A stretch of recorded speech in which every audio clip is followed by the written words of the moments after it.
Before we begin the story, let us know where you're watching from by leaving a comment below. If you enjoy this video, don't forget to like and subscribe. Have a wonderful day. Enjoy the story, everyone. The ballroom of the Plaza Hotel, Manhattan, buzzed with whispers from New York's elite.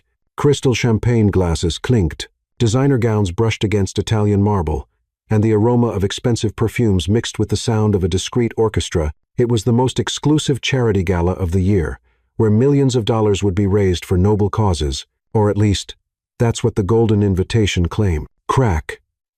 The sound echoed through the ballroom like thunder on a sunny day. All conversations ceased. 200 heads turned simultaneously toward the center of the ballroom, where a woman in a blood-red dress stood with her hand still raised, trembling with rage. In front of her, a man in an impeccable tuxedo held his hand to his face, a red handprint forming on his right cheek. "You arrogant jerk," shouted Elise Harper, her green eyes sparkling with fury. "You think you can buy anything in this world, including people?" Nathan Caldwell, CEO of Caldwell Enterprises and one of America's richest men, blinked several times. Still processing what had happened, no one, and he really meant no one, had dared to raise a hand to him in the last 15 years. What the heck?" he muttered, more shocked than irritated. "What the heck is that?" "You offered me $100,000 to spend the night with you." Elise practically spat the words. "I'm a respected journalist from the New York Tribune, not some gold digger." The crowd's murmur grew. Cell phones began to appear, cameras discreetly pointed at the scene. Nathan realized he was at the center of what would probably be the biggest social scandal of the year. "Listen, there's been a misunderstanding," he began, but was interrupted. "Misunderstanding, my foot." Elise took a step forward, her 5-inch heels making her appear even more imposing.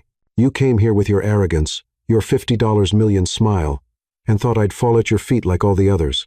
Nathan opened his mouth to respond, but then something caught Elise's attention. Her eyes widened, and all color drained from her face. "No," she whispered, walking toward them, with a malicious smile on his face and an artificial blonde glued to his arm, was Colin Ramsey, her ex-fiancé, the man who had betrayed her 3 months earlier with her best friend, destroying not only her heart, but also her reputation in the journalism world. Well, if it isn't little Elise Harper," Colin said, his voice dripping with false sympathy. "I see you finally found your level. Playing with the big boys suits you." The blonde beside him laughed like a hyena, and Elise felt the world spinning around her. All the cameras were now pointed at her, capturing each second of her humiliation. That's when it happened. Nathan Caldwell, still with the slap mark on his face, took a step beside Elise. Without warning, he pulled her to him, one hand firm on her waist, the other gently lifting her chin. "Sorry, darling," he murmured, his blue eyes meeting hers. "I should have done this a long time ago." And then he kissed her. It wasn't a shy or hesitant kiss. It was a movie kiss, the kind that makes time stop, fireworks explode, and the whole world disappear. Elise felt her knees weaken, her hands automatically gripping the lapels of his tuxedo. When they separated, the ballroom was in complete silence. Colin had paled, his mouth open in shock. The blonde beside him looked like she had swallowed a fish. Nathan kept Elise close to him, his lips curving into a genuine smile. "The first in years." "Now," he said, his voice carrying throughout the ballroom, "did someone say something about my fiancé?" Elise looked at him, her eyes still glazed from the kiss, and whispered, "You're completely crazy." "Completely," he agreed, kissing her forehead. "But admit it, it worked." And for the first time in 3 months, Elise Harper smiled genuinely. What she didn't know was that kiss had changed not only her night but her entire life. The elevator doors closed with a soft ding, finally providing refuge from the chaos they'd left behind in the Plaza ballroom. Elise pressed her back against the mirrored wall, her chest rising and falling rapidly as the adrenaline began to wear off. "Okay, so," she started, then stopped, running her hands through her auburn hair. "What exactly just happened back there?" Nathan loosened his bow tie, the first genuine laugh he'd had in months escaping his lips. "Well, let's see. You slapped me, called me an arrogant jerk. I kissed you senseless. And now, apparently, we're engaged. This is insane." Elise spun around to face him. "Do you have any idea what you've done? By tomorrow morning, this will be on every gossip website, every newspaper, every stock market report." Nathan finished calmly. "Trust me, I know exactly what I've done. The elevator opened on the parking garage level, and Nathan gestured for her to follow him. Come on. We need to talk somewhere private. The paparazzi will be swarming the lobby in about 10 minutes. I can't just leave with you. I don't even know you. But even as she protested, Elise found herself following him toward a sleek black Tesla. Nathan Caldwell, 32, CEO of Caldwell Enterprises, graduated from Harvard Business School, allergic to shellfish, and apparently excellent at impromptu fake engagements. He opened the passenger door for her. There, now you know me. Despite everything, Elise felt a smile tugging at her lips. That's not exactly a comprehensive background check. We'll have plenty of time for that. Nathan waited patiently by the open door. Look, I know this is crazy, but that guy, Colin, he was about to destroy you in front of 200 people and a dozen cameras. I couldn't just stand there and watch. The mention of Colin's name made Elise's stomach twist. She remembered the humiliation in his voice, the way he'd looked at her like she was dirt on his shoe. Without another word, she got into the car. As Nathan drove through Manhattan traffic, Elise stared out the window, processing the evening's events. So, what's your angle? She asked suddenly. My angle? Nobody does something like that without a reason. What do you get out of this fake engagement? Nathan was quiet for a moment, navigating around a taxi. You really want to know? I'm a journalist. I always want to know.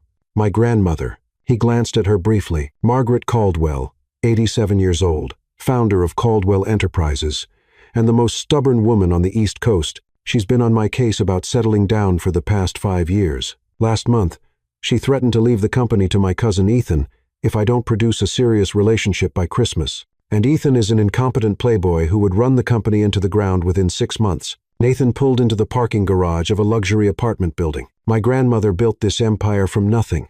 I can't let it be destroyed because I'm apparently emotionally unavailable and married to my work. Elise studied his profile in the dim garage lighting. There was something vulnerable in his expression that hadn't been there at the gala. So, you need a fake fiancé, and you need to show your ex that you've moved on to bigger and better things. Nathan turned off the engine and looked at her directly. It's a mutually beneficial arrangement. This is completely nuts. The best plans usually are. They took the elevator to the 42nd floor, and when Nathan opened the door to his penthouse, Elise's breath caught. Floor-to-ceiling windows offered a stunning view of Central Park, and the apartment was decorated with understated elegance that screamed expensive taste. Nice place, she said, trying to sound unimpressed. Thanks. My decorator has excellent taste in overpriced furniture. Nathan headed to the kitchen. Coffee. Wine. Something stronger? I feel like this conversation requires caffeine or alcohol. Coffee's fine. Elise wandered to the windows, looking out at the twinkling city lights. So, how exactly would this work? This fake engagement, we'd need to make it believable. Nathan started the espresso machine. Public appearances. Social media posts. Maybe you could move in here for a while. Whoa. Hold on. Elise spun around. Move in? I barely know you. Separate bedrooms. Obviously. Nathan held up his hands. This place has 4 bedrooms. You'd have complete privacy. And how long would this charade last? 6 months. Maybe 8. Long enough for my grandmother to believe it's serious. Long enough for the media attention to help your career recover from whatever Colin did to damage it. Elise was quiet, considering the truth was Colin's betrayal had done more than break her heart. He'd spread rumors about her ethics as a journalist, questioned her sources, made her editors doubt her credibility. The scandal tonight, if spun correctly, could actually rehabilitate her image. I'd want a contract, she said finally. Of course, with specific terms, boundaries, exit clauses. Absolutely. And I keep my apartment. This would just be for appearances. Whatever makes you comfortable. Nathan handed her a perfect cappuccino, their fingers brushing as she took the cup. The contact sent an unexpected jolt through her. And from the way Nathan's eyes widened slightly, she knew he'd felt it too. There's one more thing, she said, taking a sip of coffee to steady herself. What's that?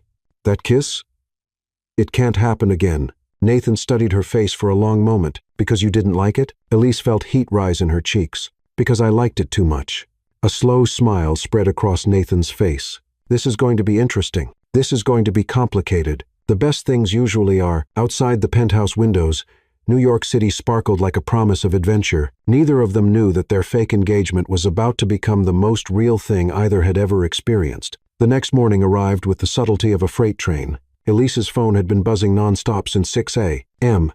and when she finally looked at the screen, she had 47 missed calls, 93 text messages, and approximately 200 social media notifications. "Oh my gosh," she muttered, scrolling through the headlines on her phone.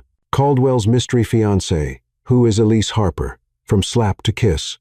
The Plaza Gala's most shocking moment. Billionaire's surprise engagement rocks Wall Street. Her apartment buzzer rang insistently. Through the intercom, she heard her best friend Lila's voice. "Elise Marie Harper, you open this door right now, or I'm calling the fire department." 5 minutes later, Lila Wynn burst through the door like a tiny tornado, her designer handbag swinging dangerously as she waved a stack of newspapers. "What the heck?" Lila slammed the papers on Elise's coffee table. "You get engaged to Nathan Caldwell and don't tell your best friend?" I had to find out from page 6. "Lila, I can explain." "You better explain. Do you know who this man is?" "He's only been on Forbes's most eligible bachelor list for the past 3 years. His net worth has more zeros than my phone number." Elise's phone rang. Nathan's name appeared on the screen. "That's him," she said weakly. "Answer it." Lila practically shrieked. "Put it on speaker." "Hello, Nathan." "Good morning, darling." His voice was warm with amusement. "I take it you've seen the news. Hard to miss when there are photographers camping outside my building." "Ah, yes. I may have underestimated the media interest. My assistant is handling the press releases, but we need to meet today to finalize our arrangement." Lila's eyes were practically bulging out of her head. She grabbed a notepad and scribbled, "Ask about the kiss." Elise swatted the notepad away. "Where did you want to meet?" "My lawyer's office. We'll need to make this official if we're going to pull it off." "Can you be at Bennett, Black & Associates at 11? "I'll be there." "Oh, and Elise, you might want to use the service entrance. The front of the building looks like a media circus." After hanging up, Elise turned to face Lila's expectant stare. "Spill everything." 2 hours later, Elise sat in the most intimidating conference room she'd ever seen, across from Nathan and a lawyer who looked like he charged more per hour than she made in a month. "The terms are quite straightforward," said Thomas Bennett, sliding a thick document across the mahogany table. "A 6-month engagement with an option to extend if mutually agreed upon. Ms. Harper will receive a monthly stipend of $50,000. $50,000? Elise nearly choked on her coffee. "That's ridiculous. I don't need. You'll need new clothes, accessories, and the ability to attend events without worrying about your regular job." Nathan interrupted smoothly. "Consider it a performance fee." The lawyer continued. "Joint public appearances, a minimum of twice per week. Separate living arrangements, though Ms. Harper will have access to Mr. Caldwell's penthouse for appearances. No romantic involvement with third parties during the contract period." "What about actual romantic involvement with each other?" Elise asked, then immediately regretted it when Nathan raised an eyebrow. "That's not covered in the contract," the lawyer said diplomatically. "It should be," Elise said firmly. "No romantic involvement. Period. This is business." Nathan looked amused. "If that's what you want, it's fine. But what about physical contact for appearances? Hand-holding? Kissing at events?" Elise felt her cheeks warm. "Minimal physical contact, and absolutely no more surprise kisses. Even if your ex shows up again? Especially if my ex shows up again." The lawyer was frantically typing notes. "Perhaps we should define minimal physical contact more specifically." Just then, the conference room door burst open. A tiny elderly woman with silver hair, dressed in a Chanel suit that probably cost more than Elise's car, marched in with the authority of someone accustomed to owning every room she entered. "Nathan Alexander Caldwell. What is this nonsense I'm reading in the papers?" Nathan stood immediately, his entire demeanor shifting. "Grandmother, I'd like you to meet. I know exactly who she is." Margaret Caldwell's sharp blue eyes, so similar to Nathan's, fixed on Elise. "The question is, what are her intentions toward my grandson?" Elise stood as well, extending her hand. "Miss Caldwell, it's a pleasure to." "It's Ms. Caldwell. I never took my husband's name." Margaret's handshake was firm, her gaze assessing. "I built this company when women weren't even allowed in boardrooms. I don't need a man's name to define me." "I respect that," Elise said genuinely. "I've read about your career. What you accomplished in the 70 seconds and 80 seconds was remarkable." Margaret's expression softened slightly. "You've done your research." "I'm a journalist. Research is what I do." "Good. I hate people who speak from ignorance." Margaret turned to Nathan. "Is this real, or another one of your schemes to get me off your back about marriage?" The room fell silent. Nathan and Elise exchanged glances. "It's real," grandmother, Nathan said quietly. Margaret studied them both. Then I suppose you won't mind joining me for dinner Sunday. Both of you, at the estate. It wasn't a question. Of course. Elise heard herself saying, we'd love to. After Margaret left with the force of a departing hurricane, Elise sank back into her chair. Your grandmother is terrifying.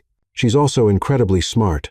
If anyone can see through this, it's her. Then we better make it convincing. Nathan leaned back in his chair, studying her. You know, for someone who insisted on no romantic involvement, you're awfully good at playing the devoted fiancé. I'm a good actress when I need to be. Is that what this is?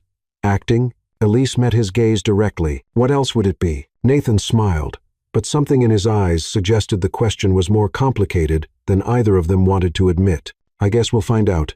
As they signed the contract, neither of them noticed the small clause on page 12 that Thomas Bennett had quietly added. This agreement may be terminated early by mutual consent or by genuine romantic attachment between the parties. Some lawyers, it seemed, were hopeless romantics. The Caldwell estate sprawled across 20 acres of prime Hampton's real estate, like something out of a Gatsby novel. As Nathan's Tesla wound up the circular driveway, Elise pressed her face to the window, taking in the manicured gardens, the fountain that probably cost more than her annual salary, and the mansion that seemed to go on forever. You grew up here? She asked, trying to keep the awe out of her voice. Unfortunately, Nathan replied, his knuckles white on the steering wheel. Every summer, every holiday, every weekend. My parents thought I needed character building. What's wrong with character building? Nothing. When it doesn't involve being thrown into a pool at 5 a.m., because Caldwells don't sleep past sunrise, or having to recite quarterly profit reports over breakfast when you're 8 years old. Elise studied his profile, seeing tension in the set of his jaw. Your grandmother raised you. After my parents died in a car accident when I was 12, yes. Margaret became my guardian, my mentor, and my biggest critic, all rolled into one terrifying package. The vulnerability in his voice caught her off guard. In the few days since their arrangement began, she'd seen the confident CEO, the charming public figure, even the frustrated grandson, but this was the first glimpse of the boy who'd lost his parents and been thrust into a world of impossible expectations. Nathan, I'm sorry. I didn't know. It's fine, he said quickly, parking in front of the massive oak doors. Ancient history. Besides, she did prepare me to run the company. I just wish the cost hadn't been quite so high. Before Elise could respond, the front doors opened, and a butler, who could have been cast in Downton Abbey, appeared. Master Nathan, welcome home. Ms. Caldwell is waiting in the rose garden. Thank you, Winston. How's she been this week? Winston's expression remained perfectly neutral, but Elise caught the slight twitch of his eyebrow. Energetic seer. She's fired 3 gardeners and reorganized the entire wine cellar again. Nathan groaned. She's nervous. That's never good. They walked through the mansion, and Elise tried not to gawk at the oil paintings that were probably worth more than most people's houses, the crystal chandeliers that cast rainbow prisms across marble floors, and the antique furniture that belonged in a museum. Relax, Nathan murmured, offering her his arm as they approached the rose garden. You look like you're about to face a firing squad. Aren't I? Probably. That's not reassuring. I'm not good at reassuring. I'm better at honest. The rose garden was a masterpiece of landscape architecture, with hundreds of roses in every color imaginable, creating a living tapestry around a central gazebo. Margaret Caldwell sat at an elegant wrought-iron table, dressed in a lavender silk dress that probably cost more than Elise's rent, with her silver hair perfectly coiffed and her posture ramrod straight. You're 3 minutes late, she said without looking up from her newspaper. Traffic, Nathan replied, pulling out Elise's chair before taking his own. There's no traffic on a private road, Nathan. Margaret folded her newspaper with military precision and fixed her sharp gaze on Elise. You look nervous, dear. A little, Elise admitted. I want to make a good impression. Good. I despise people who don't care what others think.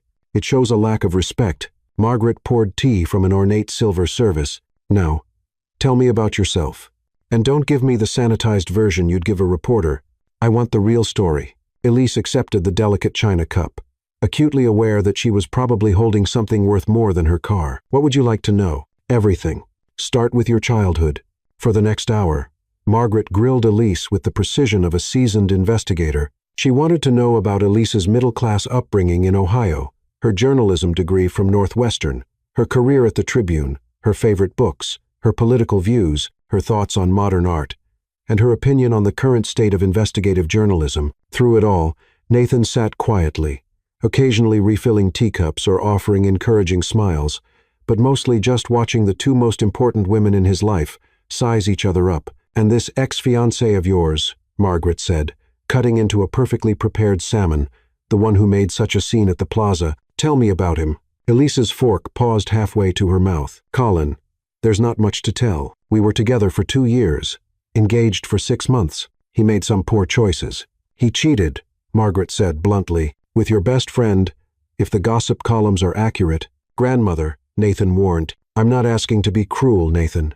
I'm asking because I want to understand what kind of man would be foolish enough to lose a woman like Elise." Elise felt heat rise in her cheeks. "Colin thought I was too ambitious, too focused on my career. He wanted someone who would be satisfied being an accessory to his life instead of building her own. And what did you want?" "I wanted someone who understood that loving someone means supporting their dreams, not trying to shrink them to fit your own insecurities." Margaret's eyes sharpened with interest. "An excellent answer. And what do you want from Nathan?" The question hung in the air like a challenge. Elise felt Nathan tense beside her, and she realized this was the moment that would determine whether Margaret saw through their charade. "I want someone who sees me as an equal," Elise said honestly. "Someone who challenges me to be better without trying to change who I am.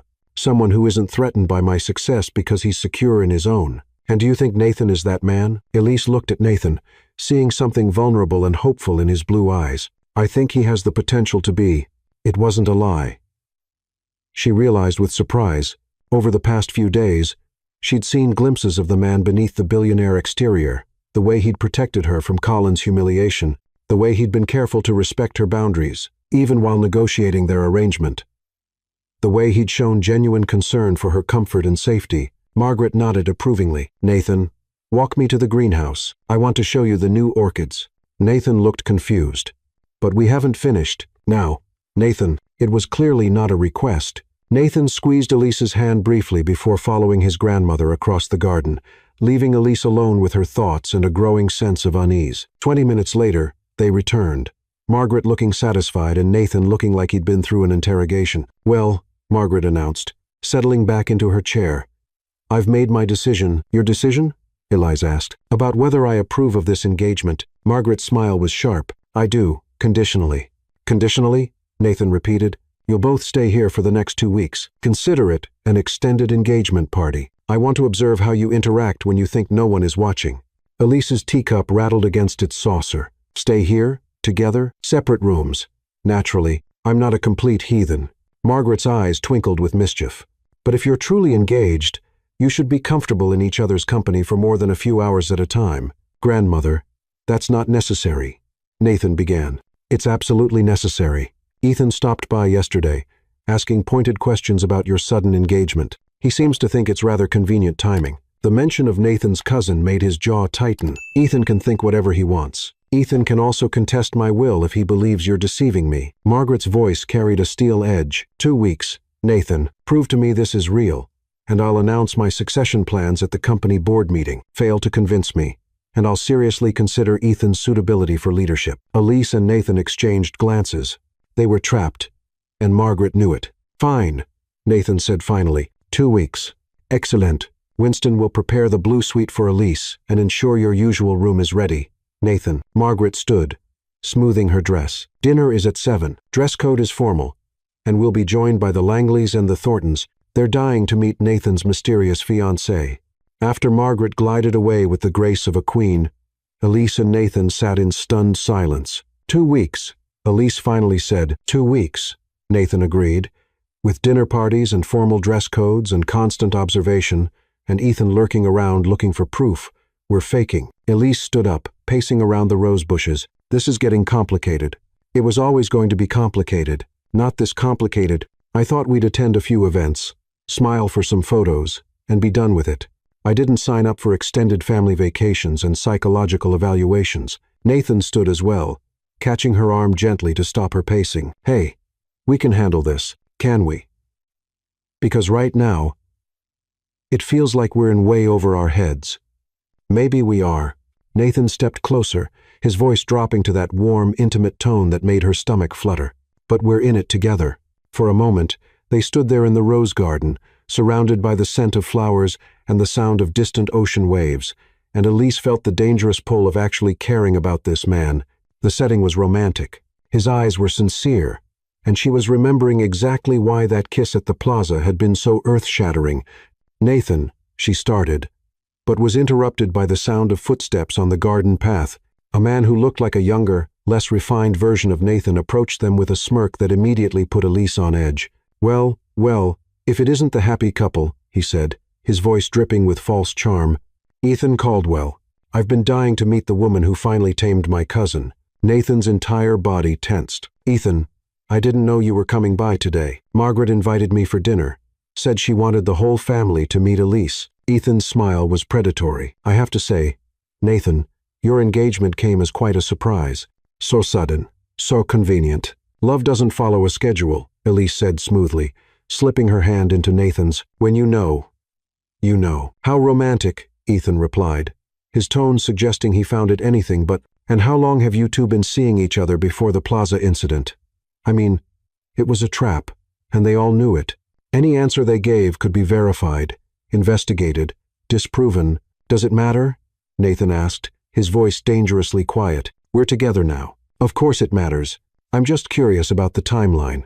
After all, it's not every day that America's most eligible bachelor gets slapped and then engaged in the same evening." Elise felt Nathan's hand tighten around hers, and she realized he was about to say something that would blow their cover entirely. Acting on instinct, she stepped closer to him, placing her free hand on his chest. "Actually, we've been keeping things private for months," she said, looking up at Nathan with what she hoped was convincing adoration. "Nathan wanted to make sure I could handle the media attention before going public.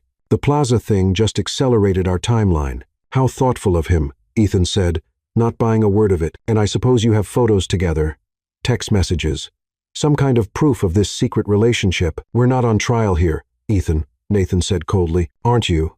Ethan's smile turned sharp. "Margaret is getting older, Nathan. She's more trusting than she used to be, but I'm not. And if I find out you're running some kind of con to secure your inheritance, that's enough." Nathan stepped forward, and for a moment, Elise thought he might actually hit his cousin. "Gentlemen." Margaret's voice cut through the tension like a blade. She approached from the house, having clearly heard every word. "I believe that's quite enough family bonding for one afternoon. Ethan, you're early for dinner. Nathan, perhaps you could show Elise to her room so she can freshen up." It was a dismissal, and everyone knew it. Ethan gave them one last calculating look before following Margaret back to the house. "Well," Elise said when they were alone, "your cousin seems lovely. Ethan has always been a snake." Nathan ran a hand through his hair. "But he's not wrong. We need to be more careful. If he finds out we're faking this, then we don't let him find out." Elise straightened her shoulders with determination. "We make this so convincing that even he can't poke holes in it. And how do we do that?" Elise looked at him for a long moment, weighing her options. "We become the couple we're pretending to be in public, in private, everywhere except behind closed doors. We learn each other's habits, share inside jokes, act like people who are genuinely in love. You think you can fake being in love with me for 2 weeks?" The question was casual, but something in his eyes suggested the answer mattered more than it should. "I'm a very good actress when I need to be," she replied. But even as she said it, she wondered if she was trying to convince him or herself. "Then let's put on the performance of our lives." As they walked back to the house hand in hand for the benefit of any watching eyes, neither of them acknowledged the growing suspicion that the line between performance and reality was becoming dangerously blurred. The next 2 weeks, Elise realized, were going to test more than just their acting abilities. They were going to test every carefully constructed wall she'd built around her heart. And she was terrified that Nathan Caldwell might be the one man capable of tearing them all down. The blue suite was approximately 3 times the size of Elise's Manhattan apartment, complete with a sitting area, a marble bathroom that belonged in a luxury spa, and a 4-poster bed that could comfortably sleep 4 people. As Winston finished placing her hastily packed bags in the walk-in closet, Elise stood at the floor-to-ceiling windows, watching the sun set over the Atlantic Ocean. "Will there be anything else, Miss Harper?" Winston asked with the kind of polished professionalism that comes from decades of service to the extremely wealthy. "Actually, yes." "How long have you worked for the Caldwell family?" Winston's expression softened slightly. 37 years, miss. I started as a footman when Master Nathan's father was still alive." "What was Nathan like as a child?" The butler was quiet for a moment, clearly weighing how much to reveal. "Curious, Brilliant. Lonely, I think. Especially after the accident, he used to spend hours in the library, reading everything he could get his hands on. Miss Margaret thought education was the cure for grief. And was it? Master Nathan learned to hide his emotions very well. Whether that's the same as healing? Winston shrugged diplomatically. Perhaps you'll be the judge of that, miss. After Winston left, Elise unpacked her few belongings, feeling increasingly out of place among the silk wallpaper and antique furniture. She'd brought jeans and casual dresses, completely unprepared for a 2-week stay at what was essentially a palace. A soft knock on the adjoining door made her freeze. She'd noticed the door earlier but assumed it led to a bathroom or closet. Elise, it's Nathan. Can I come in? She opened the door to find him standing in what was clearly his childhood bedroom, though it had been updated with adult furnishings. The walls were lined with bookshelves, and she could see diplomas and awards displayed with museum-like precision. Connecting rooms, she raised an eyebrow. Margaret's idea of subtlety, he replied with a wry smile. Don't worry. The door locks from both sides. I just wanted to check if you're okay with all this. Define okay. Nathan leaned against the doorframe, and Elise couldn't help but notice how different he looked in casual clothes. The jeans and navy sweater made him seem younger, more approachable, less like the intimidating CEO, and more like the boy Winston had described. For what it's worth, I'm sorry about Ethan. He's always been jealous of my position in the family, but I didn't expect him to be quite so aggressive. It's fine. I've dealt with hostile sources before. Elise sat on the edge of the enormous bed. But we need to talk about our story. He's going to keep testing us, and we need to have consistent answers. Agreed. Want to grab some coffee and figure this out? There's a study down the hall that's more private. 20 minutes later, they were settled in a cozy study with notebooks, coffee, and what felt suspiciously like homework. Nathan had started a fire in the fireplace, and the whole scene felt so domestic that Elise had to remind herself this was all pretend. Okay, she said, pen poised over paper. How did we meet? Coffee shop. Nathan suggested. Too cliché. Besides, I don't drink coffee shop coffee. I'm a snob about my caffeine. Good to know. Bookstore? Better. Which one? The Strand. You were in the journalism section. I was in business. You dropped a book. I picked it up. We started talking about media ethics in the digital age. Elisa finished. That's believable. I actually do spend a lot of time there. Perfect. When was this? 8 months ago. October 15th. That gives us time to have developed a real relationship before going public. For the next 2 hours, they crafted their fictional love story with the attention to detail of screenwriters.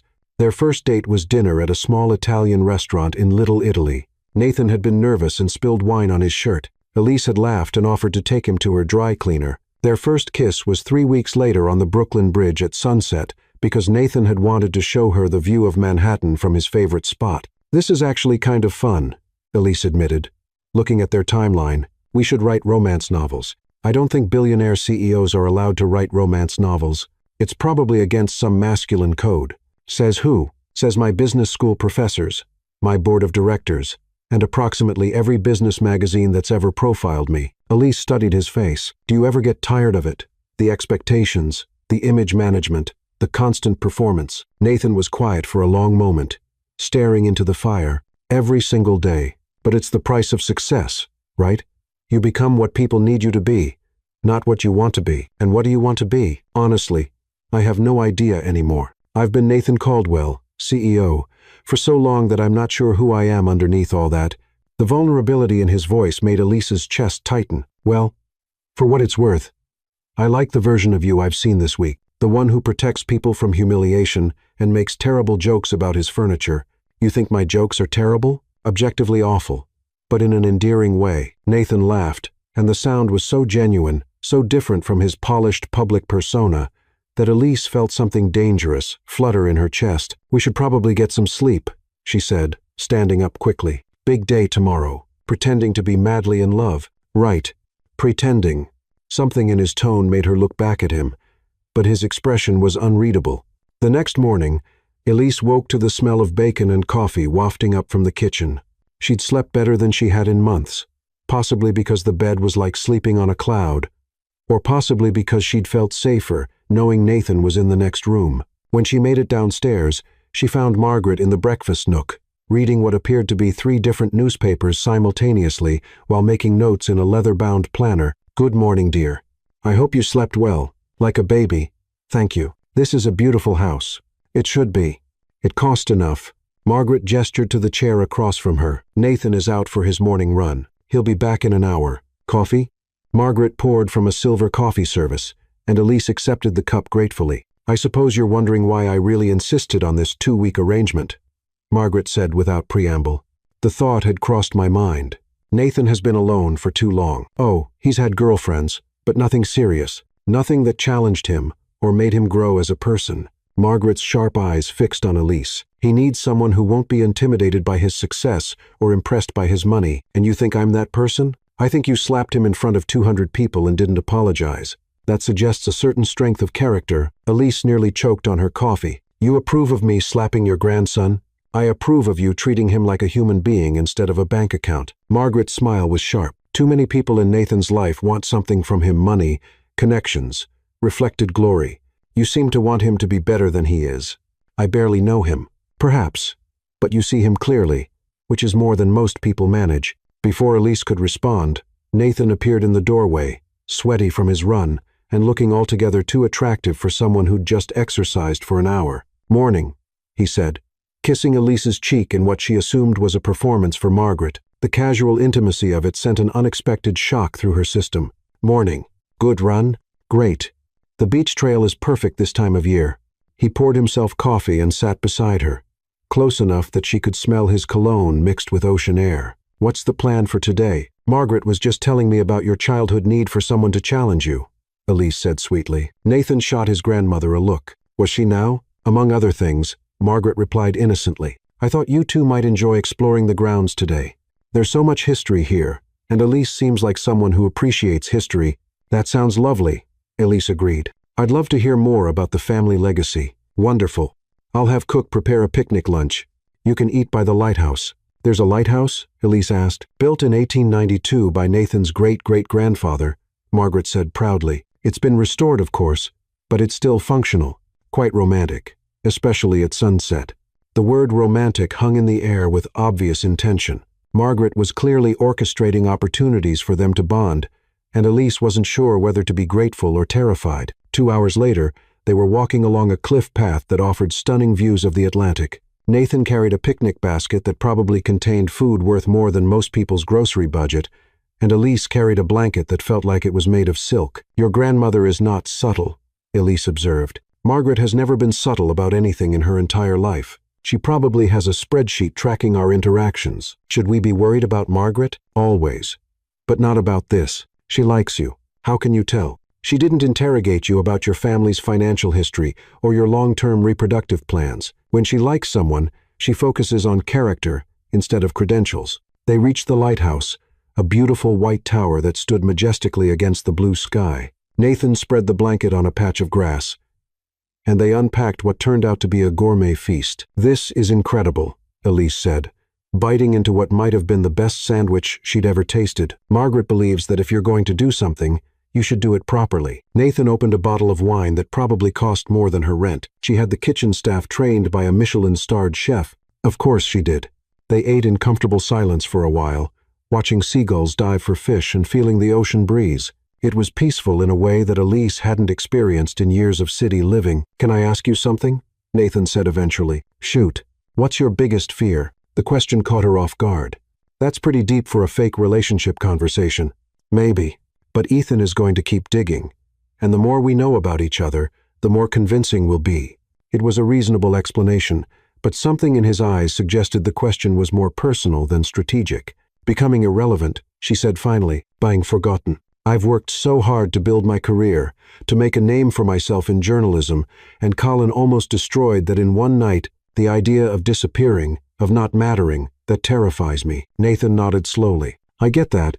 Mine's probably the opposite, never being seen for who I really am. Always being Nathan Caldwell, the CEO, the heir, the public figure, never just Nathan. Is that why you've never had a serious relationship? Partly. It's hard to trust someone's feelings when you know they're influenced by your bank account. He looked at her directly. You don't seem influenced by my bank account. I find excessive wealth morally complicated, Elise admitted. Not that I'm judging you specifically, but the inequality in this country is staggering. and people with your resources have a responsibility to address that. You're right. His answer surprised her. I've been thinking about that a lot lately. Actually, the company does charitable work, but it feels performative, like we're checking boxes instead of making real change. What would real change look like to you? I don't know yet, but I'd like to figure it out. They talked for hours, moving from social responsibility to favorite books, to travel dreams, to childhood embarrassments. Elise found herself sharing stories she hadn't told anyone, and Nathan revealed a sense of humor that was both sharp and self-deprecating. When the sun began to set, painting the sky in shades of orange and pink, Nathan stood and offered her his hand. Want to see the view from the lighthouse? The climb up the narrow spiral staircase was dizzying, but the view from the top was breathtaking. The entire coastline stretched out before them, with the Caldwell estate looking like something from a fairy tale below. It's beautiful. Elise breathed. Yeah, it is. When she turned, she found Nathan looking at her instead of the view, and something in his expression made her heart skip. Nathan, I know this is just pretend. He stepped closer anyway, his hand coming up to touch her face gently. But sometimes pretend feels more real than anything else in my life. For a moment, they stood there in the lighthouse as the sun set around them, and Elise felt the dangerous pull of actually falling for this man. The setting was impossibly romantic. His touch was gentle and warm, and the look in his eyes suggested that maybe, just maybe, he was feeling the same confusion she was. We should go back, she whispered, but she didn't move away. We should, he agreed, but his thumb traced her cheekbone softly. They might have stayed there forever, caught in that moment between pretend and real. If Nathan's phone hadn't buzzed with a text message, he stepped back, checking the screen, and his expression darkened immediately. What is it? Ethan. He's invited himself to dinner tonight, and he's bringing a friend. What kind of friend? A private investigator. Elise felt her stomach drop. He's really going to investigate us? Looks like it. Nathan ran a hand through his hair. We need to get back and prepare. If there are any holes in our story, he's going to find them. As they packed up the picnic and walked back toward the house, Elise's mind raced. They'd spent a beautiful day getting to know each other, building a foundation of genuine friendship and attraction. But now reality was crashing back in, reminding her that this was all a performance. A business arrangement that could crumble if they weren't careful. Nathan? Yeah? What happens if Ethan proves we're faking this? Nathan was quiet for a long moment. Then I lose everything. The company, my inheritance, probably my relationship with Margaret, and I go back to being Colin's humiliated ex-fiancé with a damaged reputation. That won't happen. Nathan stopped walking and turned to face her. I won't let it happen. How can you be so sure? Because we're not faking it anymore. The words hung between them, heavy with implication. Elise searched his face, looking for signs that he was just talking about their improved acting. But what she saw there was something much more dangerous. Nathan, I know it's complicated.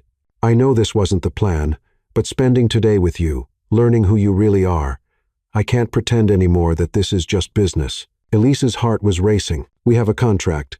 We agreed to no romantic involvement. I remember. Nathan stepped closer. But contracts can be renegotiated. Can they? If both parties are willing. Before Elise could respond, they heard voices calling their names from the direction of the house. Ethan had arrived early, and their performance was about to begin. Ready? Nathan offered her his arm. No, she said honestly, but took his arm anyway. But let's do this. As they walked toward the house, Elise realized that the next few hours would determine not just the success of their arrangement, but the future of whatever was growing between them. Ethan's investigation would either expose them as frauds or force them to confront the truth they'd been dancing around all day. She was no longer sure which outcome scared her more. The house loomed ahead of them, lit from within like a stage set, and Elise took a deep breath. Time to give the performance of her life. Even if she was no longer sure where the performance ended and reality began. One more thing, Nathan said quietly as they approached the front door. What? Whatever happens tonight, whatever Ethan finds or doesn't find, I want you to know that today was real. This feeling, this connection, it's real. Elise looked into his eyes and saw nothing but sincerity. For me, too. Good. Hold on to that, because we're about to walk into a war zone. The front door opened, and Margaret appeared with a smile that didn't quite reach her eyes. There you are, darlings. Ethan is here with his friend. They're very eager to meet you both. Nathan squeezed Elise's hand once, a gesture of support and solidarity, and together they walked into what felt like the most important performance of their lives. Neither of them knew that Ethan's private investigator had already discovered something that would change everything, and it wasn't at all what they expected. The formal dining room at the Caldwell estate had been the setting for countless important dinners over the decades, business deals that shaped Wall Street, political conversations that influenced policy, and social gatherings that determined who was in or out of New York's elite circles. But tonight, as Elise stood before her walk-in closet trying to choose the right armor for battle, she suspected this dinner would be the most consequential of all. She'd been getting ready for over an hour, changing outfits 3 times before settling on a midnight blue dress that Lila had insisted she buy for emergencies, requiring maximum confidence. The silk fabric hugged her curves in all the right places, and the color brought out her eyes. But more importantly, it made her feel powerful. Tonight, she would need every ounce of confidence she could muster. Lila had called earlier, providing moral support via FaceTime while Elise wrestled with her outfit choices. "You're overthinking this," Lila had said, watching Elise hold up different dresses. "Just wear something that makes you feel like you could run a Fortune 500 company or star in your own action movie." "I need to feel like I could survive a professional interrogation by a private investigator," Elise had replied, finally settling on the midnight blue. "Then definitely the blue. It's your power color, plus, it matches your fake fiancé's eyes. His eyes aren't fake, but the engagement is, right?" Elise had ended the call without answering, which was answer enough for Lila, who immediately texted, "Oh my God, you're actually falling for him, aren't you? Call me tomorrow with all the details." Now, as Elise applied a final coat of lipstick, she wondered if Lila's suspicions were written all over her face. The past few days at the estate had blurred every line she'd tried to draw between professional arrangement and personal feelings. Every shared meal, every casual conversation, every moment of genuine laughter had made it harder to remember why she was supposed to keep her guard up. A soft knock on the connecting door interrupted her thoughts. "Come in," she called, checking her reflection one last time. Nathan entered, and for a moment, both of them simply stared. He was wearing a perfectly tailored black tuxedo that emphasized his broad shoulders and lean frame, his dark hair styled with just enough casual messiness to look effortless. The formal wear transformed him from the relaxed man she'd been getting to know into the powerful businessman the world expected to see. But it was the look in his eyes as he took in her appearance that made Elise's breath catch, not the practiced appreciation of someone playing a role, but the stunned recognition of a man seeing the woman he cared about at her most beautiful. "You look," he started, then seemed to lose his words entirely. "Like I can handle whatever Ethan throws at us," she suggested, though her voice came out slightly breathless. "Like the most beautiful woman I've ever seen," he said quietly. And the sincerity in his voice made her heart skip several beats. "Like someone I'd be proud to have beside me, even if this were real." The word real hung between them, loaded with implications neither of them was quite ready to address. "Nathan, I know, wrong time, wrong place." He ran a hand through his hair, messing up the perfect styling. "But I needed you to know before we go down there and face whatever Ethan has planned, that what I said earlier wasn't just stress talking. These past few days, getting to know you, seeing who you really are, beyond the professional facade, it's changed everything for me." Elise felt her carefully constructed walls trembling. "This is complicated. The best things usually are. We have a contract that we wrote when we barely knew each other.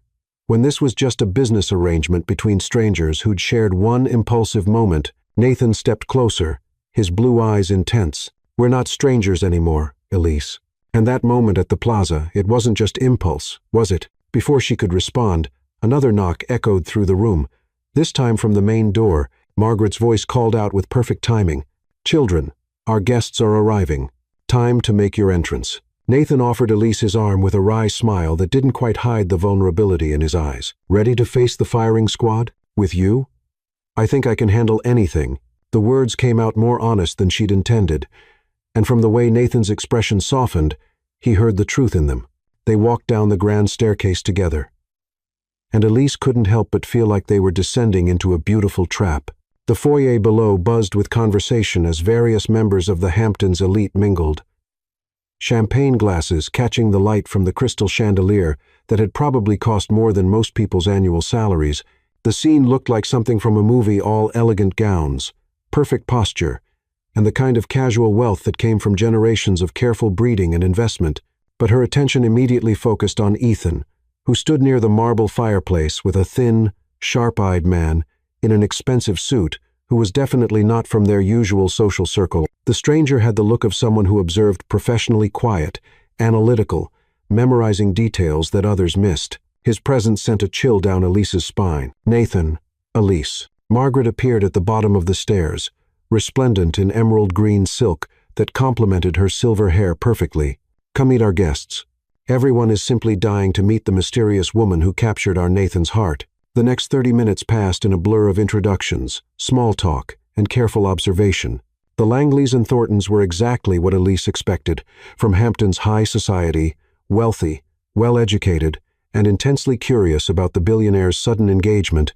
They asked polite but probing questions about her background, her family, her career, all while maintaining the veneer of social pleasantries that the wealthy had perfected over generations. So refreshing to meet a woman with her own career, Mrs. Langley commented while discussing Elise's journalism. Too many young women today seem to think marriage is a retirement plan. I've always believed that the most interesting couples are those where both partners have something valuable to contribute to the conversation. Elise replied diplomatically. How wonderfully modern of you, dear. And what drew you to journalism? The desire to tell stories that matter, to shine light on things that powerful people would prefer to keep in the shadows. She caught Ethan watching this exchange with particular interest, as if cataloging every word for future analysis. Nathan was perfect beside her, playing the role of devoted fiancé with just the right balance of affection and protectiveness. He kept one hand on her lower back, occasionally leaning down to whisper something that made her laugh genuinely, and responded to every inquiry about their relationship with convincing fondness. To any observer, they looked like a couple completely smitten with each other, which was becoming less of a performance and more of a reality with each passing moment. How did the proposal happen? Mrs. Thornton asked with the eager curiosity of someone who lived vicariously through other people's romantic moments. Nathan and Elise exchanged glances. They hadn't prepared for this question. It was spontaneous, Nathan said carefully. We were walking through Central Park, discussing our future, and I realized I couldn't imagine mine without her in it. How romantic. Did you get down on one knee? Actually, Elise jumped in. He just stopped walking, took my hands, and asked if I wanted to spend the rest of my life arguing with him about everything from business ethics to the best pizza in Manhattan, and I said yes because someone needs to keep him humble. She added, earning genuine laughter from the group. That sounds exactly like Nathan, Margaret said with obvious delight. He's never been one for grand gestures, but his thoughtful moments are worth a dozen roses. But through it all, Elise felt Ethan watching them with calculating eyes, and his companion, introduced simply as Mr. Lin, a family friend, seemed to be cataloging every word, every gesture, every micro-expression with professional interest. Every time she glanced in his direction, she found him studying them with the intensity of a scientist examining specimens under a microscope. Mr. Lin, she said during a lull in conversation, what line of work are you in? Research and analysis, he replied smoothly. I help people understand complex situations by examining evidence and drawing conclusions. That sounds fascinating. What kind of evidence? All kinds: financial records, communication patterns, behavioral analysis. Amazing what you can learn about people when you know how to look. The implicit threat in his words was clear. Even wrapped in polite conversation, dinner is served, Winston announced with impeccable timing, appearing in the doorway with the kind of perfect posture that came from decades of service to the extremely wealthy. The dining room table could have seated 20 people comfortably, but tonight it was set for 10, with enough crystal, china, and silver to stock a small museum. Margaret had strategically placed Elise and Nathan across from Ethan and Mr. Lin, ensuring maximum observation opportunities during the meal. Every place setting was perfectly arranged, every water glass filled to the precise level, every napkin folded with military precision. The first course passed peacefully enough: butternut squash soup that tasted like autumn in a bowl, accompanied by wine that probably cost more than most people's monthly salary. Conversation flowed around topics safe for mixed company: the recent art exhibition at the Met, the upcoming charity regatta, political developments that affected the financial markets.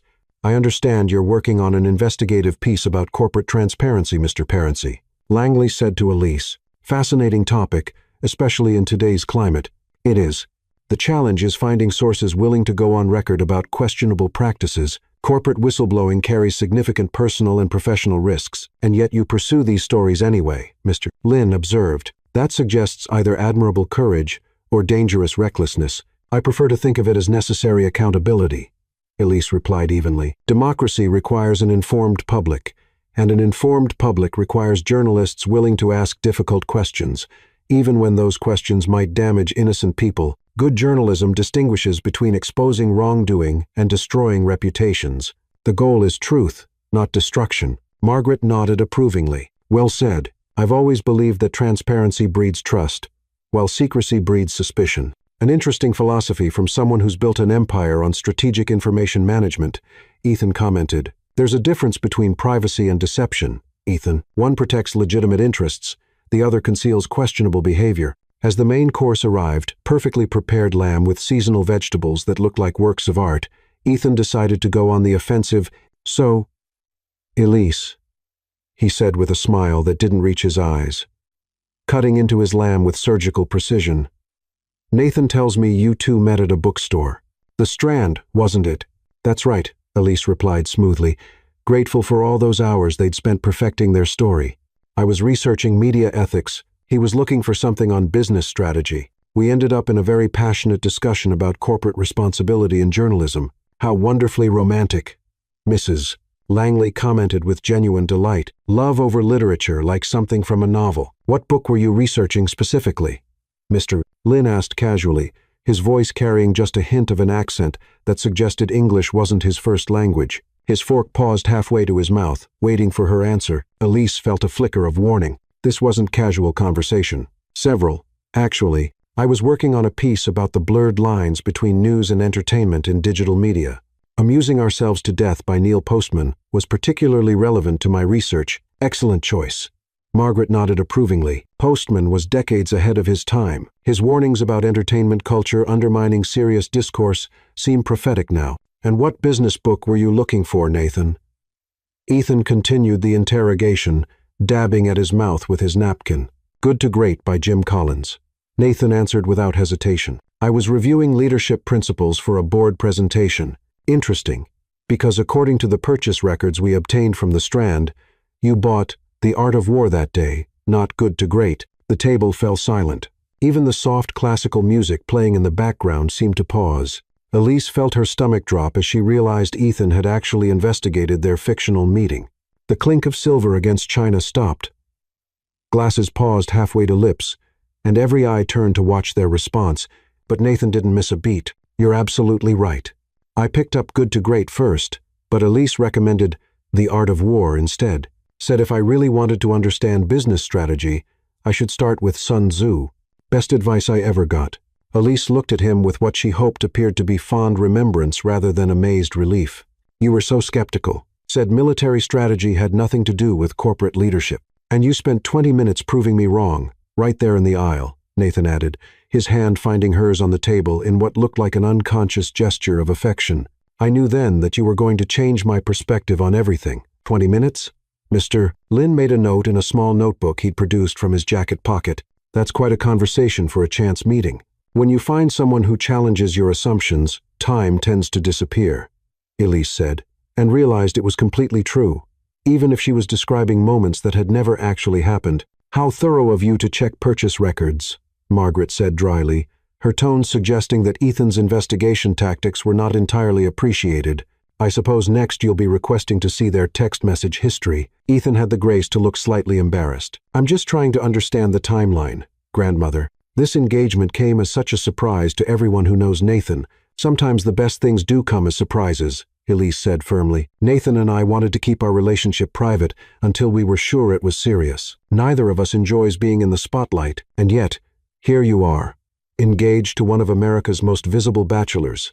Mr. Lin observed, his pen poised over his notebook. Here I am, engaged to the man I love, Elise corrected, looking directly at Nathan. Everything else is just background noise. The look that passed between them was so genuine, so charged with real emotion, that even Mrs. Thornton sighed romantically. That's beautiful, dear, she said, pressing her hand to her heart. Charles and I met under similar circumstances, both of us trying to maintain our privacy while navigating a very public courtship. Sometimes you just know, don't you? You do. Nathan agreed, his thumb stroking across Elise's knuckles in a gesture so natural it seemed unconscious. Though I have to admit, I was intimidated at first. Elise is brilliant, accomplished, completely independent. I wasn't sure what she could possibly see in someone like me. Someone like you? Elise laughed.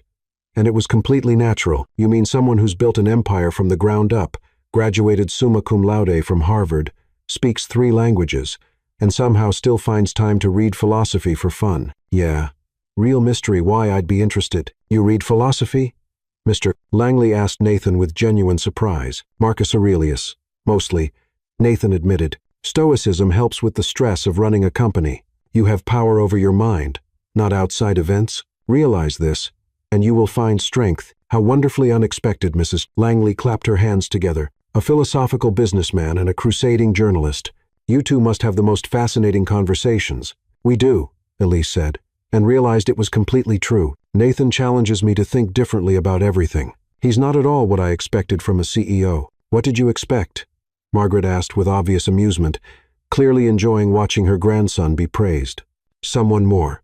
Traditionally corporate, focused primarily on profit margins and quarterly reports. Nathan thinks about the human impact of business decisions, which is surprisingly rare in his position. How diplomatic of you not to mention names, Ethan said with forced lightness, though his jaw had tightened slightly. How accurate of her to recognize quality leadership, Margaret corrected firmly. Nathan has always been more interested in building sustainable value than extracting maximum profit. It's why he'll make an excellent leader for the next generation. The comment hung in the air like a gauntlet thrown down. Ethan's jaw tightened further, and Mr. Lynn scribbled more notes in his ever-present notebook. Speaking of leadership in the future, Ethan said, clearly changing tactics, I've been wondering about the financial implications of this engagement.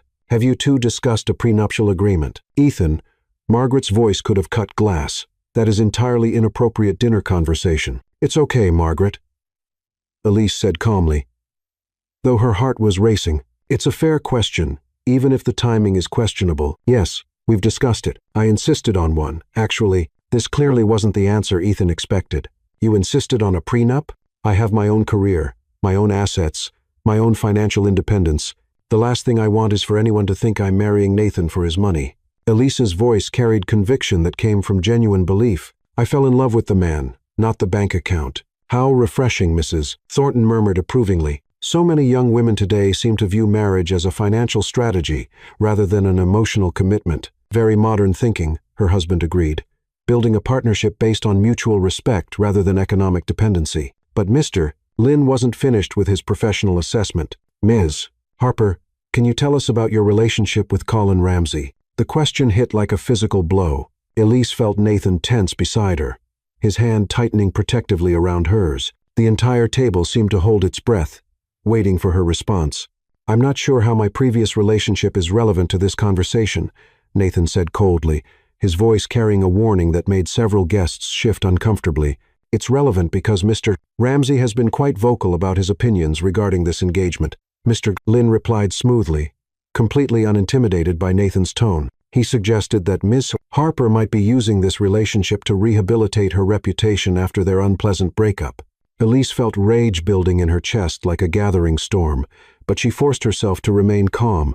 Colin is entitled to his opinions. What he's not entitled to is spreading lies about my character or my motivations. So, you deny that this engagement is professionally motivated? I deny that my personal life is any of Colin's business, or frankly, yours. Elise's voice was steel wrapped in silk. Colin cheated on me with my best friend, publicly humiliated me, and tried to damage my career when I refused to take him back quietly. If you want to discuss someone's questionable motivations, perhaps we should start there. Elise, Nathan murmured, his voice full of admiration and support. No, it's fine. I'm tired of being polite about this. Elise turned to address the entire table, her journalist instincts taking over. Colin couldn't handle dating a woman who was more successful than him, so he tried to tear me down to his level. When that didn't work, he cheated. When I left him, he tried to destroy my reputation by questioning my ethics and spreading rumors about my sources. The idea that I would need to manufacture a relationship to rehabilitate myself from being the victim of infidelity is not just insulting, it's absurd. The table was completely silent. Even Mr. Lynn had stopped writing, his pen frozen over his notebook. "Well said," Margaret declared firmly, raising her wine glass slightly. "Any woman who would settle for less than she deserves less than she settled for." "Oscar Wilde?" Nathan asked with a small smile, some of the tension leaving his shoulders. "Margaret Caldwell," his grandmother replied proudly, though I'm sure Oscar would approve of the sentiment. The tension began to ease as conversation resumed, but Elise could feel Lynn's analytical gaze still fixed on her. She had the unsettling feeling that everything she'd said was being catalogued, processed, evaluated for authenticity. Every pause, every inflection, every micro-expression was being assessed by someone trained to detect deception. "Tell us about your family, dear Mrs." Langley said, clearly trying to steer the conversation to safer waters. "Are they excited about the engagement?" "My parents are thrilled," Elise replied, grateful for the change of subject. "They're both teachers in Ohio. My father teaches high school history.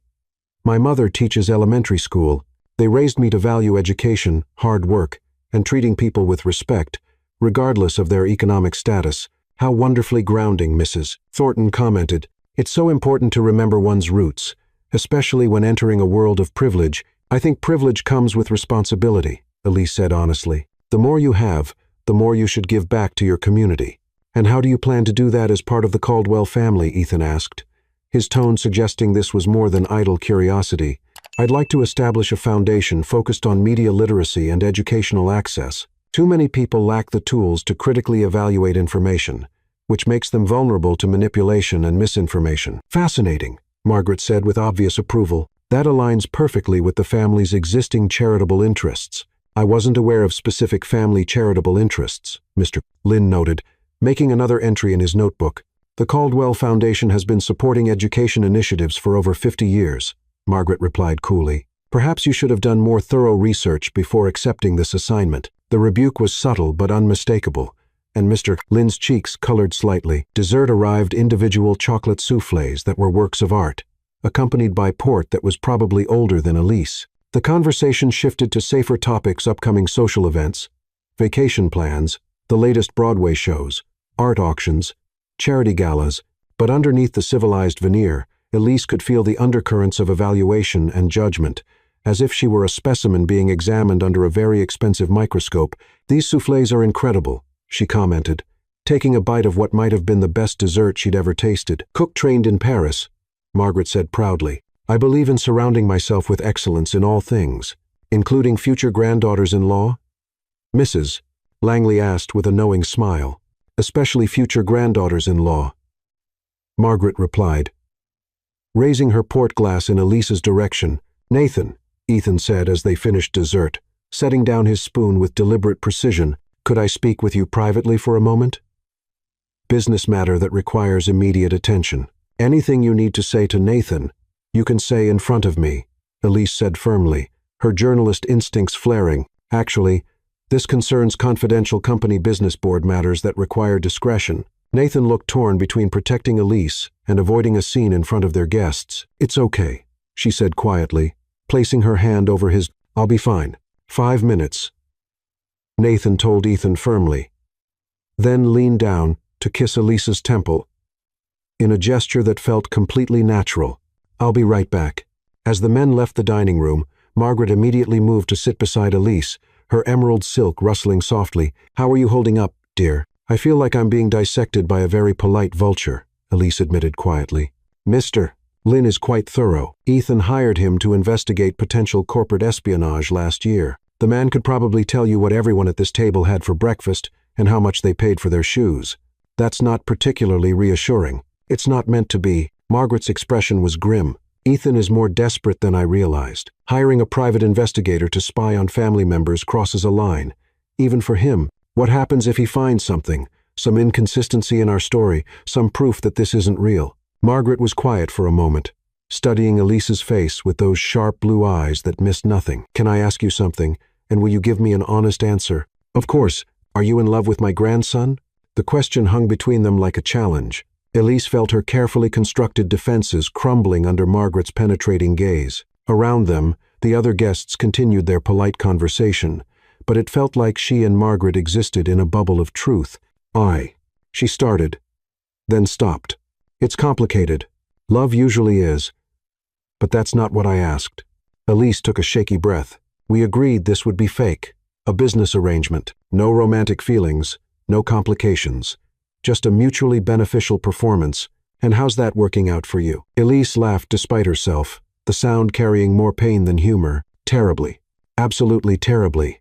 Good, Margaret said with obvious satisfaction. Because it's working out terribly for Nathan, too. I've watched him for the past week, and I haven't seen him this happy since before his parents died. You've given him something I never could, the freedom to be himself, instead of constantly living up to impossible expectations. But what if Ethan proves we're lying? What if he destroys Nathan's reputation, his inheritance? Ethan can go to heck, Margaret said with surprising vehemence, her refined facade cracking slightly.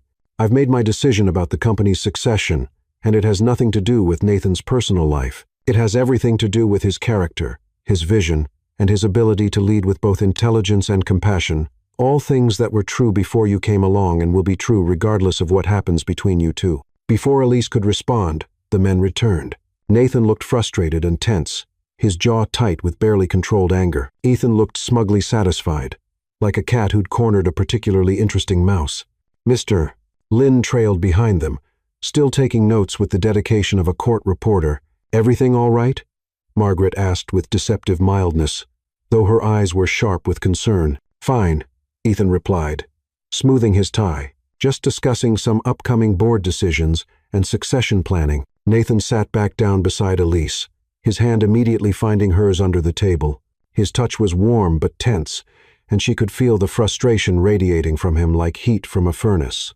Well, Margaret announced, rising from her chair with regal grace, I think it's time we move to the library for after-dinner drinks. Winston has prepared a lovely selection of cognac and liqueurs that have been aging longer than some of our guests have been alive. As they filed out of the dining room, Mr. Lynn approached Elise directly for the first time all evening, his notebook tucked under his arm like a weapon. Ms. Harper, might I have a word? Nathan immediately stepped closer, protective instincts flaring. Anything you have to say can be said in front of me. It's all right, Elise said, though her heart was racing like she'd just run a marathon. What did you want to discuss, Mr. Lynn? I've completed my preliminary investigation into your relationship with Mr. Caldwell. Her voice was steadier than she felt. Mr. Lynn consulted his notebook, flipping through several pages covered in meticulous handwriting. Your story about meeting at the Strand checks out perfectly. The purchase records confirm Mr. Caldwell bought The Art of War on October 15th at 3:47 p.m. The receipt also shows he purchased a coffee from the in-store cafe at 3:52 p.m. Elise felt a moment of confusion that must have shown on her face. They'd made up that entire story. How could there be actual purchase records with such specific details? I also confirmed that you were indeed in the journalism section that afternoon, researching media ethics. The librarian on duty that day remembered you specifically because you spent several hours there and asked for help finding additional resources on digital media manipulation. The confusion deepened. Elise had been at the Strand that day. She remembered it clearly now that he mentioned it, but she had no memory of seeing Nathan there. No recollection of dropping a book or having any conversation about business strategy. Your subsequent dating history also appears completely authentic. Dinner reservations at Lombardi's under Mr. Caldwell's name for October 22nd. A charge to his credit card at the Brooklyn Bridge gift shop on November 12th. Presumably when you visited his favorite spot for your first kiss, Elise felt the world tilting around her, like she was standing on the deck of a ship in rough seas. Every detail of their carefully constructed fictional love story was being confirmed by real evidence. It was impossible unless, furthermore, Mr. Lynn continued, oblivious to her growing confusion, I spoke with several of your colleagues at the Tribune. They confirmed that you've been noticeably happier in recent months, though you've been very private about your personal life. One colleague mentioned that you'd started wearing a particular necklace regularly, the same necklace you're wearing tonight. Elise's hand flew to her throat, where a delicate silver chain held a small pendant her grandmother had given her years ago. She'd been wearing it almost daily since her grandmother's death, but somehow Mr. Lynn had woven it into their fictional narrative as evidence of their relationship. I also obtained your cell phone records, Mr. Lynn continued, and found a pattern of regular communication between you and Mr. Caldwell dating back 7 months. Text messages, phone calls, even some lengthy late-night conversations. This was impossible. Elise knew for certain that she'd never had Nathan's phone number before their arrangement began. She would have remembered texting with a billionaire CEO. The evidence overwhelmingly supports your claims of a genuine long-term relationship that you've kept private until recently. I found no indication of deception, financial motivation, or recent fabrication. Ethan looked like someone had just told him the earth was flat. That's impossible. There must be something you missed. I'm very thorough, Mr. Taxionhite. Caldwell, if there was deception to find, I would have found it. Mr. Lynn closed his notebook with finality. My professional opinion is that this engagement is entirely legitimate, but the timing, the suddenness, Ethan protested, his voice rising slightly. The timing suggests two people who value privacy, finally deciding to go public with their relationship. Nothing more, nothing less. Mr. Lynn tucked his notebook into his jacket pocket, perhaps triggered by external circumstances that made continued secrecy untenable. Margaret looked absolutely delighted, her smile sharp enough to cut glass. Well, that settles that, doesn't it? But Elise was reeling, her mind racing with impossible possibilities. How could their fake story be supported by real evidence? Phone records that didn't exist? Restaurant reservations she'd never made? Nathan, she said quietly, can I talk to you alone? They excused themselves to a small sitting room off the library. Closing the door behind them, Elise turned to face Nathan, her mind spinning with questions that seemed to have no logical answers. The evidence, she said without preamble, the phone records, the restaurant reservations, the timeline. How is any of that possible? We made up that entire story. Nathan ran a hand through his hair, looking nervous for the first time all evening. About that, Nathan. What aren't you telling me? He was quiet for a long moment, staring at a painting on the wall as if it held the answers to the universe. I didn't make up that story. I mean, I embellished it, created dialogue that never happened, but the core of it was real. What do you mean? Elise's voice was sharp, her journalist instincts flaring. Nathan turned to face her directly, his blue eyes serious. I was at the Strand that day, October 15th. I did see you in the journalism section, researching ethics. You dropped a book, All the President's Men, and I picked it up for you. Elise's eyes widened as a vague memory surfaced, like something emerging from deep water. The man in the business section. That was me. We talked for maybe 5 minutes about Woodward and Bernstein, investigative journalism, the importance of holding powerful people accountable, and then you got a call from your editor and had to leave. But I couldn't forget you. You followed me? Her tone was a mix of disbelief and accusation. Not followed, but I may have kept track of you, your bylines, your articles, your career progression. I started reading everything you wrote. When you got engaged to Colin, I felt ridiculously disappointed. When that ended, I felt guilty for being relieved. Elise sank into a chair, processing this revelation. So, when I slapped you at the plaza, it wasn't the first time I'd seen you. It was just the first time I had an excuse to talk to you again. You manipulated this entire situation. No. Nathan knelt beside her chair, his hands covering hers. The slap was real. Your anger was real. Colin's humiliation was real. I just took advantage of an opportunity to protect you and get to know you at the same time. By lying to me, by not telling you the whole truth, there's a difference. Elise pulled her hands away, standing up to pace around the small room. But the phone records, the restaurant reservations, Mr. Lynn said there was evidence of communication going back months. Nathan looked uncomfortable. I may have created some of that evidence after we made our agreement, called your phone a few times when I knew you wouldn't answer, left voicemails that would show up in records, made restaurant reservations under both our names and then canceled them, created a paper trail that would support our story if anyone investigated. That's actually brilliant, Elise said despite herself, and completely manipulative. I was protecting us. Both of us. I knew Ethan would dig, and I wanted to make sure our story would hold up to scrutiny. But why didn't you tell me? Because I was afraid you'd think exactly what you're thinking now, that I manipulated you into this situation. Elise stopped pacing, looking at him directly. Didn't you? Partially, yes, but not the way you think. Nathan stood as well, his voice urgent. Yes, I noticed you before we officially met. Yes, I was attracted to you before our arrangement began. Yes, I created evidence to support our cover story. But everything that's happened between us since then, the conversations, the laughter, the way you challenge me to be better, the way I feel when I'm with you, all of that is completely genuine. How do I know that? How do I know any of this is real and not just an extension of your manipulation? Because you know me now. Really know me. Nathan stepped closer, his voice passionate. You've seen past the public persona to who I actually am. You've met my family, seen my vulnerabilities, heard my fears. You've seen me at my worst and my best. Would someone who was just manipulating you reveal all of that? Elise considered this. He was right. The Nathan she'd come to care about over the past week wasn't the polished CEO from the Plaza Gala. He was complex, thoughtful, sometimes insecure, often funny, and completely different from what she'd expected. Those moments of vulnerability, of genuine connection, couldn't all have been calculated. The dinner reservations, the Brooklyn Bridge receipt. I may have recreated some of the dates I imagined taking you on, he admitted. When we were building our fake story, I used real places I'd actually wanted to go with you. Places I'd fantasized about taking you during those months when I was reading your articles and wondering what it would be like to know you. That's either incredibly romantic or incredibly creepy. I was hoping for romantic. Despite everything, Elise felt a smile tugging at her lips. You're insane. Completely. But I'm insane about you, Elise. I love you. The words hung in the air between them, simple and complicated all at once. I know it's fast.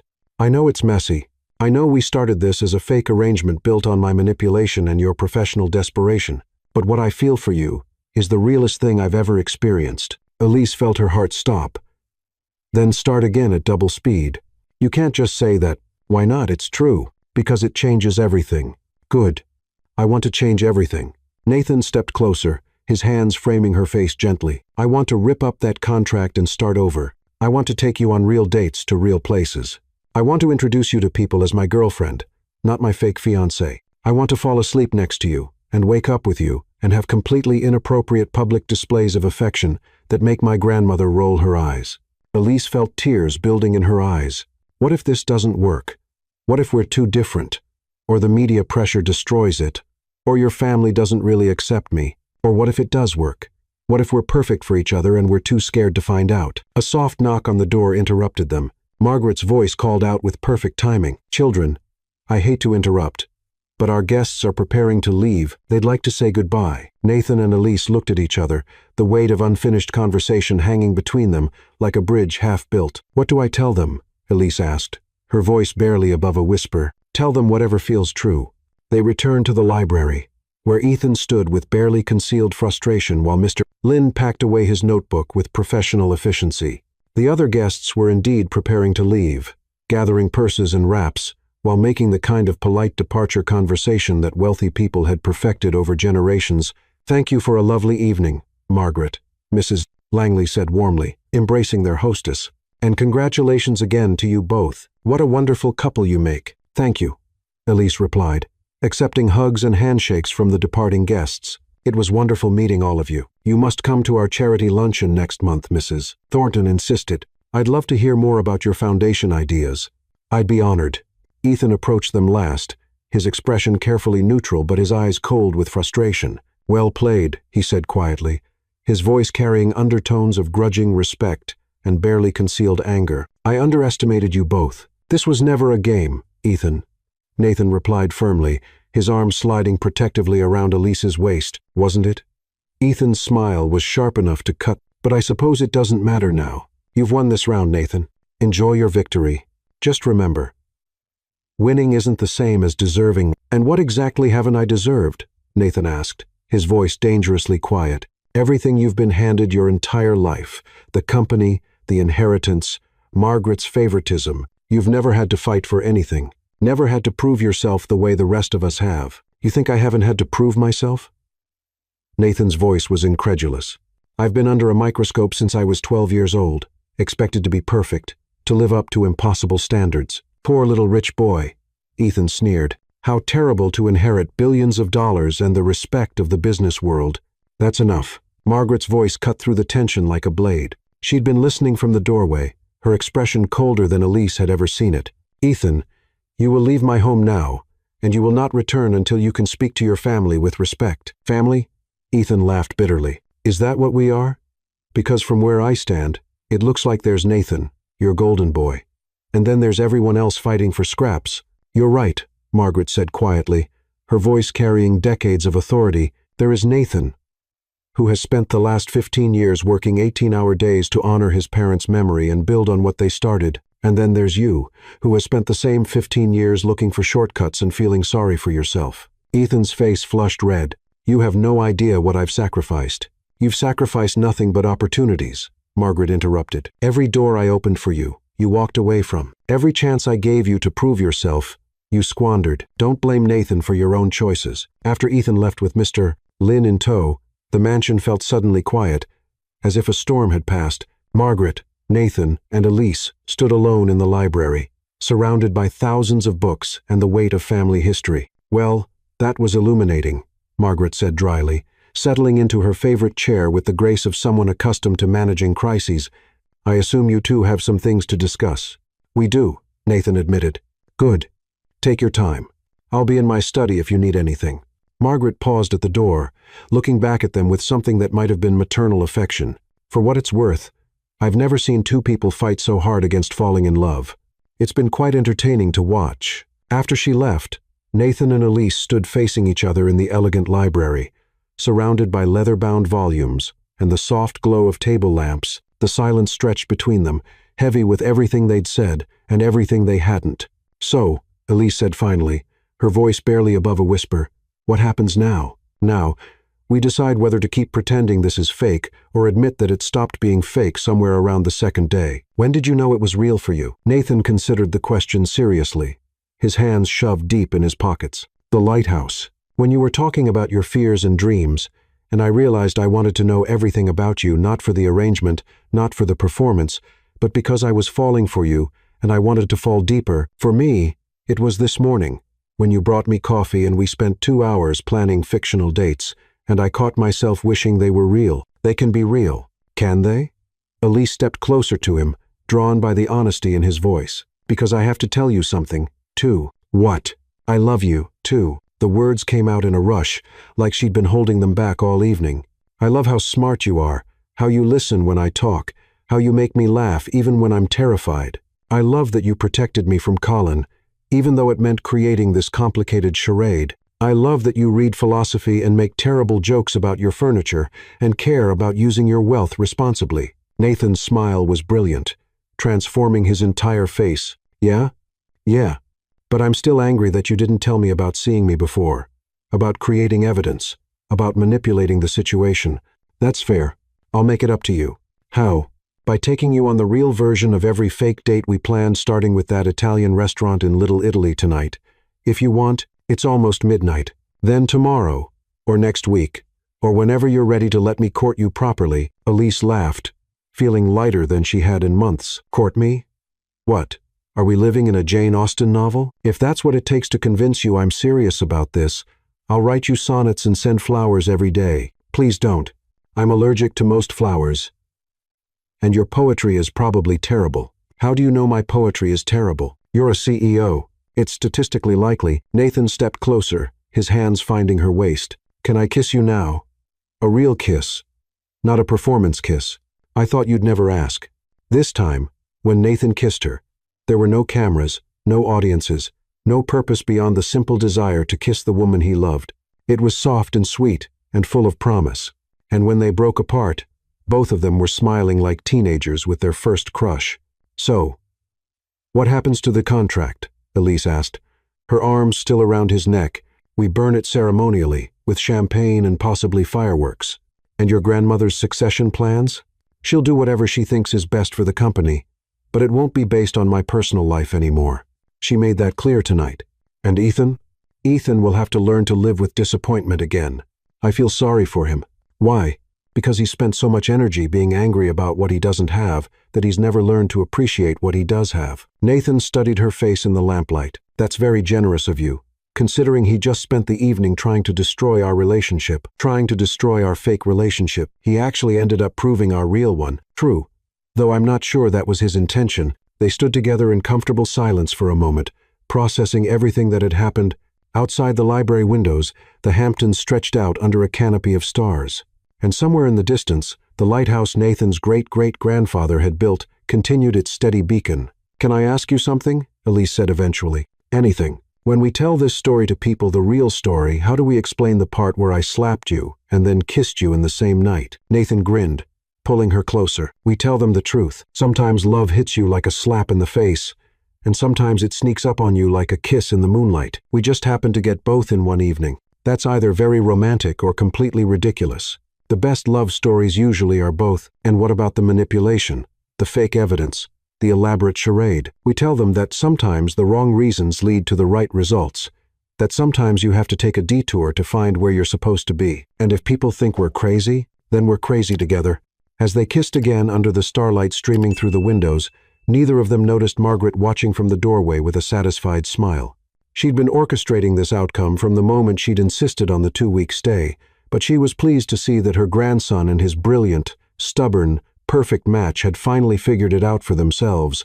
Tomorrow, there would be contracts to dissolve, announcements to make, and a real relationship to navigate under the watchful eyes of the media and society. There would be challenges and complications and the normal difficulties of two successful, independent people learning to build a life together. But tonight, there was just Nathan and Elise, finally honest about their feelings, finally ready to stop pretending and start living the love story they'd accidentally written together. "One more thing," Nathan said as they finally separated, both breathless and grinning. "What?" "Thank you." "For what?" "For slapping me at the plaza. If you hadn't, we might never have found each other." "In that case, you're welcome. But let's agree that all future conflicts will be resolved with words, not violence. Deal. Though I have to say, you have an excellent right hook. Years of self-defense classes, Lila insisted after I started covering political corruption stories. Remind me to send Lila a thank you note." "For what?" "For having a best friend who taught you to protect yourself. It led to the best thing that ever happened to me." And in the grand tradition of the best romantic comedies, they kissed again as the camera, metaphorically speaking, pulled back to show the beautiful mansion, the starlit ocean, and two people who had found love in the most unexpected place of all. In each other's arms, surrounded by the wreckage of their carefully laid plans and the promise of a future they were finally brave enough to want, everyone, it seemed, would live happily ever after, even if it took them a little while to figure out they deserved it. The end.